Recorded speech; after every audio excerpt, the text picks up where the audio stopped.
టాలీవుడ్లో ఏ నోట విన్నా కూడా ఒకటే మాట వినిపిస్తుందండోయ్. అయ్యో, రాజమౌళి అండ్ రామ్ చరణ్ ఎంతో కష్టపడి మగధీర సినిమాని చేశారు. ఇప్పుడు ఆ సినిమాను ఎలా పాడు చేస్తారో అంటూ అందరూ కంగారు పడుతున్నారు. అసలు సడన్ గా మనోళ్ళు ఇలా మగధీర గురించి రచ్చ ఎందుకు చేస్తున్నారా అనుకుంటున్నారా?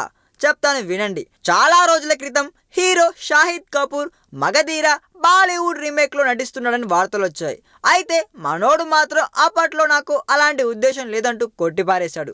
కానీ కాలక్రమేణా అన్ని ఫ్లాప్లు వస్తున్న వేళ ఇతగాడి ఆలోచనలో చాలా మార్పులు వచ్చాయి. ఇప్పుడు మగధీర హిందీ రీమేక్ చేయాలని అనుకుంటున్నాడంట. అయితే ఆ సినిమాను ఎవరు డైరెక్ట్ చేస్తారు మరి?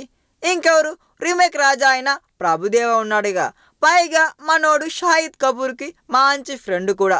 కాకపోతే కొన్ని రీమేక్ సినిమాలతో ప్రభుదేవ మంచి హిట్టే కొట్టినా కూడా ఎందుకో ఒరిజినల్ సినిమాలో ఉన్న ఎసెన్స్ను సరిగ్గా తీయలేక నాశనం చేస్తాడనే రిమార్క్ కూడా ఉంది. అందుకే ఇప్పుడు మగధీరను ప్రభుదేవ టచ్ చేస్తున్నాడంటే టాలీవుడ్ జనాలకు భయంగా ఉంది. అయితే ఇప్పటికే మగధీరకు దగ్గరలో ఉన్న స్టోరీ లైన్తో బాలీవుడ్లో కూడా మీర్జియా వంటి సినిమాలు వచ్చాయి. అవన్నీ ఫ్లాప్లే. పైగా మగధీర కూడా వాళ్లకు ఓం శాంతి ఓం సినిమాను మళ్ళీ చూసినట్లుగా ఉంటుంది. అలాంటప్పుడు ఈ కథ అక్కడ ఎంతవరకు వర్కౌట్ అవుతుందనేది చూడాల్సిన విషయమే.